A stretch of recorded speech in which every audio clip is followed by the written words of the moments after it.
Welcome to the Environmental Crimes Financial Toolkit podcast, where we explore the fastest growing threats at the intersection of environmental destruction and financial crime. Environmental crimes, illegal logging, wildlife trafficking, illegal mining, and other offences generate hundreds of billions of dollars annually. These aren't just conservation issues. They're sophisticated financial crime operations involving money laundering, corruption, and transnational organised crime networks that move illicit proceeds through the global financial system. This podcast series brings together the people on the front lines of this fight: financial crime experts, environmental investigators, law enforcement officials, regulators, and banking practitioners. Together, we'll examine how environmental crimes actually work as financial operations, what red flags financial institutions should watch out for, and how better collaboration between sectors can disrupt these networks. Whether you're a compliance professional trying to understand environmental crime risks, a regulator developing policy, or simply interested in how financial systems enable and can help stop environmental destruction, this series will give you practical insights and real-world perspectives. I'm Olivia Dakeen, and this is the Environmental Crimes Financial Toolkit podcast. Today's episode is different. We're going to Southeast Asia, to Malaysia and Papua New Guinea, to speak with two people who work directly on deforestation issues.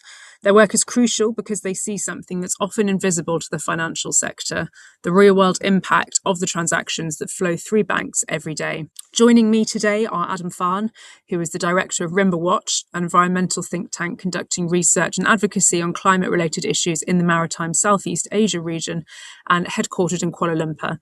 Holding an MSc in Environmental Governance from the University of Oxford, Adam has previously worked with WWF Malaysia. Also joining me is Pamela Avusi, the coordinator for the PNG Environmental Alliance, a non-government organisation in Papua New Guinea that is responsible for lobbying, advocacy, networking and campaigning on environmental issues that may affect Papua New Guinea rural communities and citizens. She possesses 14 years' experience in forestry, environment, climate change, REDD+ work, and has contributed to climate change policies and legislation in Papua New Guinea, as well as having experience with the forest industry. She has vast experience with community engagement and facilitation on sustainable forest management and improvement of livelihoods. She has represented the NGO sector on some international meetings, dialogues, and also the Pacific region in negotiations, networking, lobbying, and advocating on environmental issues that will and may affect the global and regional communities. Welcome to you both. Let's start by grounding this conversation in reality. So for many of our listeners, particularly those working in banks or financial institutions in Europe or North America particularly, deforestation can feel a little abstract, something quite far away and removed perhaps from their everyday lives. But each of you work closely on this issue. You see it happening. So could you each start by giving us an example of how deforestation actually occurs in your region? What does it look like on the ground? Yeah, so in Malaysia's case, I think one thing that I want to start us off with thinking about is that there's a bit of a misconception. I think that illegal logging drives a lot of deforestation, and while that's true in many regions, that's not really true for Malaysia's case. One thing we've been looking into at my organization is the growth of industrial timber plantations, which are locally referred to by, for example, by the forestry departments in Malaysia as forest plantations, which we believe is a misnomer. And what's happening is that the government is reallocating huge portions of what's called permanent forest reserves in the country, which are, they consist of natural forest cover.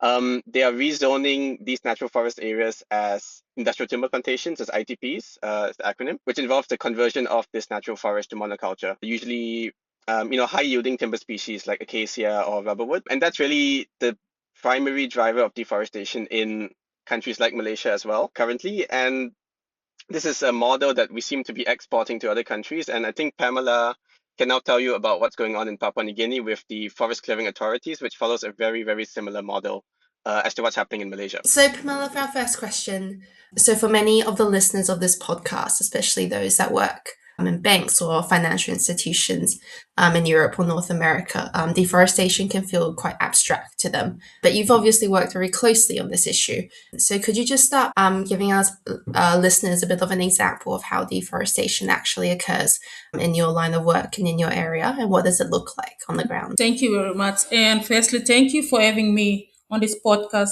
My work is centered around my country, Papua New Guinea. And Papua New Guinea is part of the third largest intertropical rainforest in the world. And therefore, it is so vulnerable to drivers of deforestation and degradation.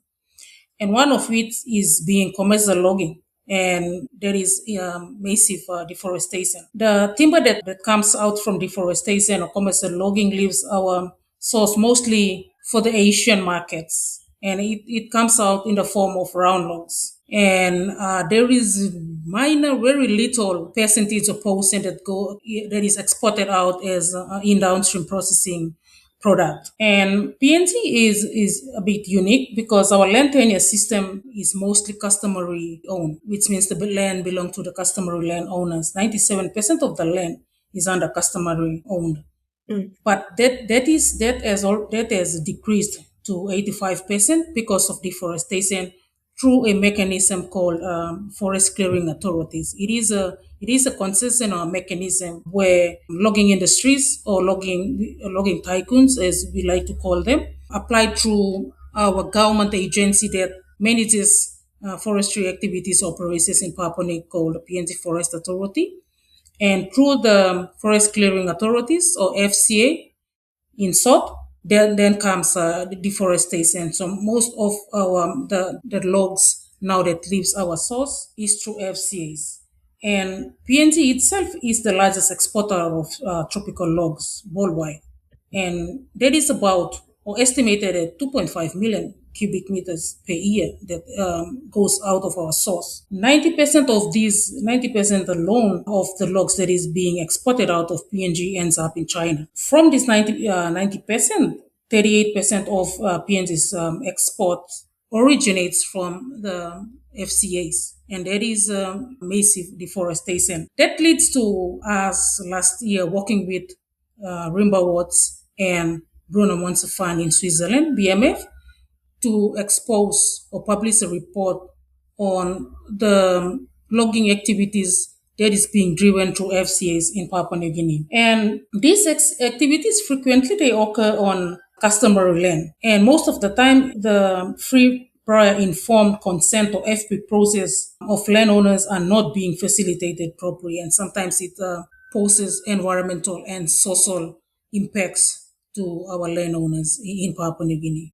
Fantastic. So that's the problem that you're both confronting. Now, maybe we can talk about what each of you are doing about it.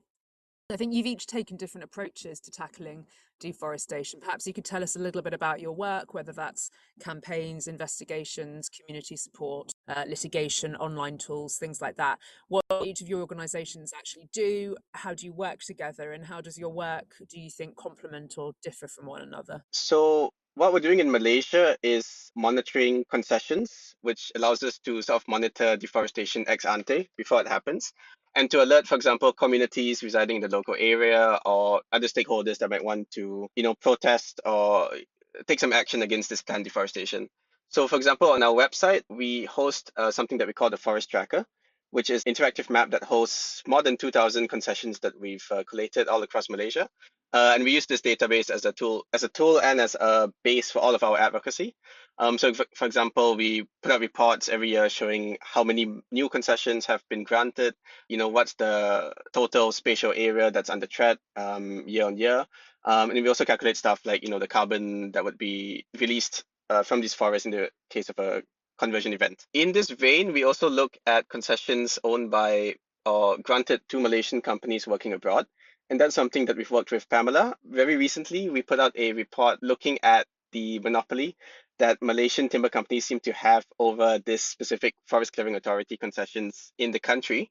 And what we found actually was that the vast majority, more than 90% of FCA, Forest Clearing Authority concessions in Papua New Guinea, were held by Malaysian companies. And so we went to Papua New Guinea last year to disseminate the report and to try to engage with the PNG Forest Authority. And I think Pamela can take us away now and tell us some updates on how that's been going. PNGEA is an alliance of membership organizations that are more focused in lobby, advocacy, networking, and campaigns on environmental issues at the national level. So we provide a platform for our members. At the moment, we have a 12 membership organization that work around the space on environmental issues, conservation, working with the rural communities, and also addressing the issue of gender in their work or in the space of work. There is a gap.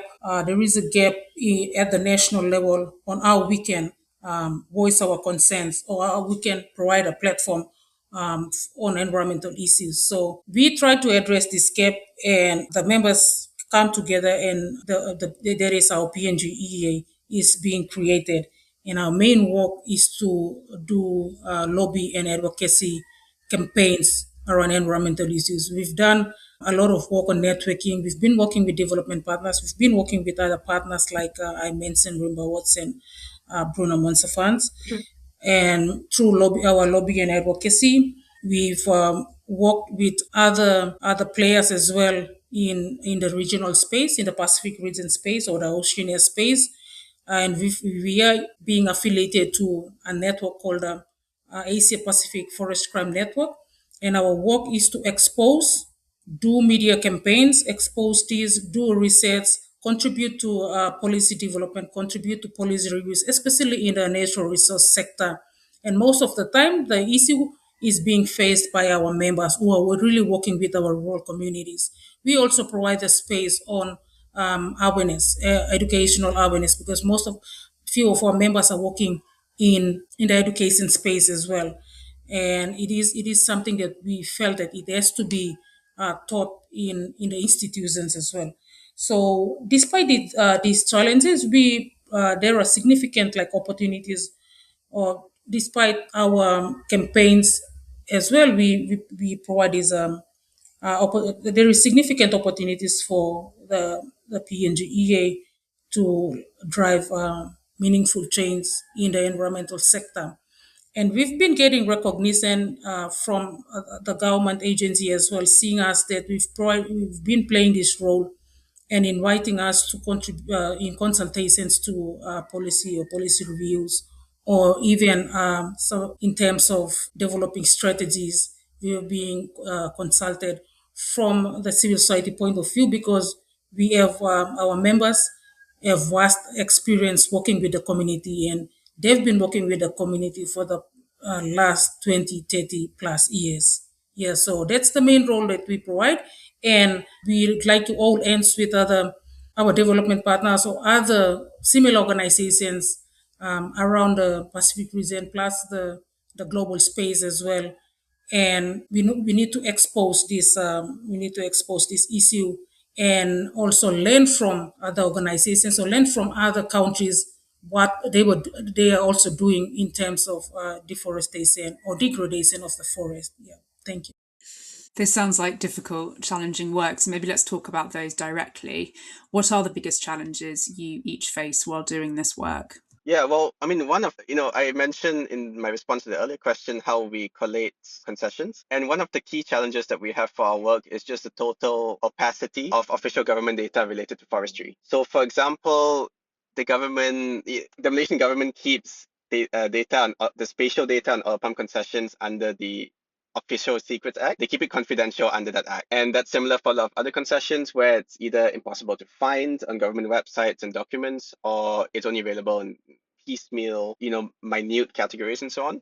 So one thing that we find really, really difficult is just getting this data together, because, if we do not know the areas that the government plans to permit for deforestation, we really don't have much of a base to, call for community action, for example. So data availability has been a huge issue. Another issue has been difficulty in getting data on financial flows towards deforestation. So we've tried a multitude of methodologies to trace these financial flows, but none of them have really worked. And that's because a lot of the companies that hold these concessions in Malaysia are very small companies that aren't covered by a lot of international databases like BankTrack and initiatives such as that. And these are companies that they don't have annual reports. In Malaysia we call them like $2 companies, so they're very, very small companies, usually shell companies, and it's very hard to get data. So we don't know, for example, who is financing a lot of these activities that we're looking into, and that's still something we're trying to overcome. Another issue has been sort of pressure from the government and from companies. So in the past few years, one of the primary NGOs working in Sarawak in East Malaysia, Safe Rivers is their name, and they were actually sued by one of the logging companies for defamation. A case that the United Nations has referred to as a SLAP suit, so SLAPP, Strategic Lawsuits Against Public Participation. So this is kind of something that looms over our work, that haunts our work, and we'll always have to be very careful legally from a legal perspective in terms of what we say, and we're always concerned that we might get hit by a SLAPP suit ourselves, and that's something for example, the government really needs to have an anti-SLAPP law to kind of facilitate a more open civil society space. A reality in PNG is the enforcement of regulation. We can have good regulations, we can have a strategy, good policies, but when it comes to, especially in the forestry sector, when it comes to the enforcement of the regulation, that is really lacking. There is a big space, there is a big gap in there, and also monitoring. And PNG itself as a strategy, or a strategy called the PNG Logging Code of Practice. That logging code of practice is used as a checklist to check logging operations during logging and post logging. But like I said, all these are stipulated in the regulations, but the enforcement part is really lacking in Papua New Guinea. Also, our Forestry Act is also 30 years old. It needs to be not really reviewed, but there needs to be an overhaul of the Forestry Act, because the current Forestry Act talks about taking stock of the volume of the forest and how much the government or Papua New Guinea can make out of the forest, but it's not really defining sustainability. It's not really defining sustainable forest management. It's not really defining downstream processing. So going forward with the remaining forest that we have, how can that be managed properly? And at the end of the day, the government is obliged, or is responsible, or is also wanting to make money, but there really needs to be an overhaul of the act, and there should be a section where it talks about sustainability. And going forward now, we have to really look, PNG government or PNG Forest Authorities should really look at downstream processing, and how can we or PNG attract good market for the downstream processed products. So that's a big challenge for us. That is the enforcement of the regulations and the review of our old laws or colonial laws and policies. There is some good steps already taken on PNG FA now going into the building up or the new forestry sector economic model, and that will lead to the revision of the Forestry Act. There is some consultations already happening on the review of the Forestry Act, but like I said, really time is catching up with us. Most of the forests are being deforested, and our rural communities, the people who own the land and the forest, are being impacted by these type of decisions. And another thing as well is the narrative of development in this country has to be reviewed, or has to change. We need to focus. Our government need to focus more on people's development, how our people can participate, make decisions, and participate in sustainable development. Because most of the narrative of development now today is mainly extractive, and mainly more into extraction of the forest, and not only forest, but also to the marine resource, and also to the mineral resource. So yeah, that is what really needs to be looked at, and it's a big challenge as well, in line with our work. We've been doing a lot of lobby advocacy, throwing ideas on what we can provide and how we see development going forward, especially in the resource sector. Okay, so most of our listeners, they work in banks, financial institutions, or the private sector more broadly. Now let's maybe talk about what they need to hear from you. So based on your direct experience of seeing deforestation happen and trying to stop it, what key lessons would you like our listeners in banks and financial institutions to understand? What do you want them to know? Well, one thing is to understand that deforestation poses a risk to the financial system as a whole, and various central banks around the world have already established this in their own internal research. And for example, the Central Bank of Malaysia a few years ago put out a nature-related financial risk report that outlined the impacts that continued deforestation would have on Malaysia's, for example, GDP growth. So it's important to see deforestation as a very material risk from that angle, from the financial stability angle. But it also, of course, poses risk to your organization in terms of reputational risk, legal risks, and so on. One gap that we've seen in a lot of, through reviewing or benchmarking a lot of financial policies in Malaysia is, the devil really is in the details, and certain, for example, NDP policies have to be, first of all, they have to be more transparent. So it has to go beyond just saying on your banking website that you adopt the NDP policy. You need to have a substantial document to back up that claim, which outlines, for example, how the bank defines forest. Whether you define forest following the definition of natural forest, for example, from the FAO. You need to have a look at how deforestation is monitored. How, for example, when you're onboarding a customer, are you going to ask for spatial data of their activities, or the activity that they're going to use to finance, and how do you check that? What's the tool that you're using to check that? Because that's one of the key areas, is that it might be possible for a company to provide a shapefile to you, but if you don't have the right data on forest cover, it might not be flagged as deforestation risk. So again, that was in the details. You need to have a very, very airtight methodology in how NDP will actually be implemented to your customers. Another point is, for example, looking at community rights, looking at principles of free, prior, informed consent. It's also very important, I think, for banks to outline exactly how that's interpreted by the bank, and under, how are these interpretations benchmarked against international frameworks. So, for example, we would encourage banks to have a document outlining how the bank's internal FPIC process that is applied to customers by the bank as a basic requirement for financing, how that process is aligned to, for example, the United Nations Declaration on the Rights of Indigenous Peoples.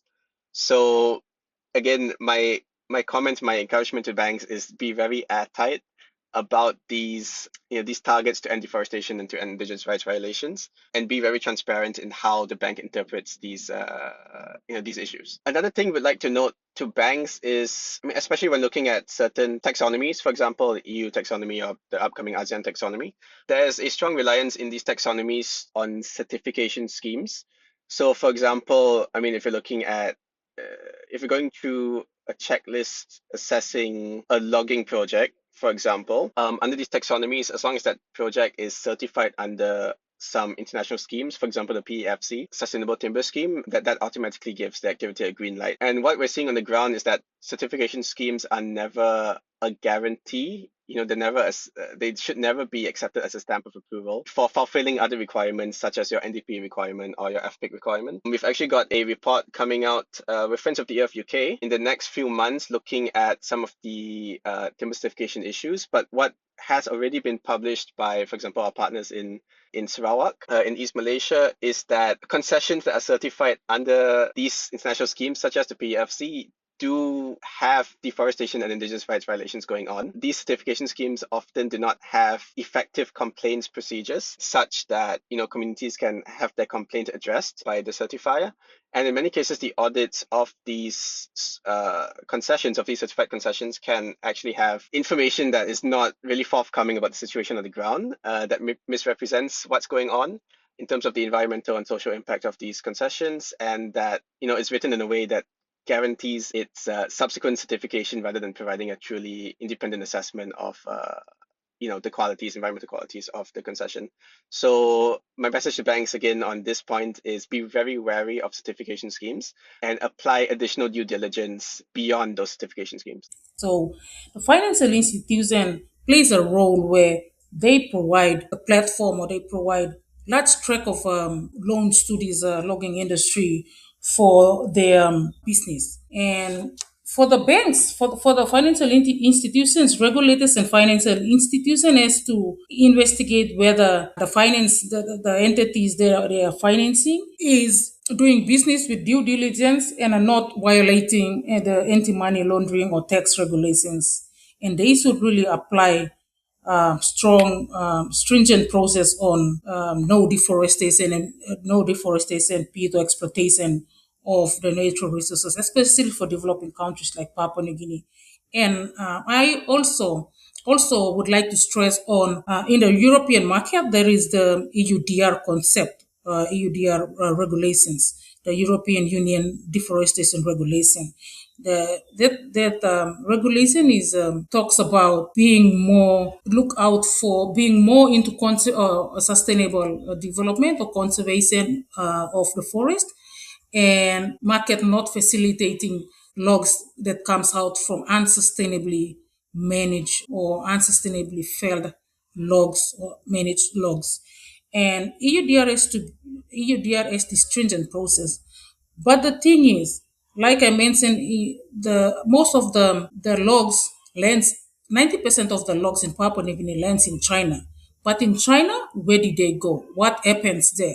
So EU markets also needs to really scrutinize and verify downstream processed products like furniture, dressed timbers, plywoods, and all that stuff that lands at their source that comes from China. Are these from sustainably managed forest, or does these logs comes from Papua New Guinea, where it has a lot of violations to the communities, violations to the environment and the social well-being of the people? And for a long time now, logging companies are being issued huge loans to facilitate destructive and unsustainable forest clearing in Papua New Guinea. Absolutely. Those are very, very powerful messages. Thank you. Adam Farhan from Rimbawatch and Pamela Avusi from the PNG Environmental Alliance. Thank you so much for the work that you do and for sharing your perspectives with us. Yeah, thank you. Thanks for having us on. This conversation should make clear why environmental crimes matter, not as abstract financial crime typologies, but as real destruction with real consequences. And I hope that it does also make it very clear that the financial sector has a role to play, not the only role, but a very important one. Thank you to you as well. Thank you for having me. Next week, we'll be tackling environmental crime from another perspective. We'll be speaking with Paulina Villapando and Colin Lobo from HSBC to give us an insider look at addressing environmental crime from inside a major financial institution. You can find out more information about the Environmental Crimes Financial Toolkit at wearethemis.com/UK. Thanks for listening.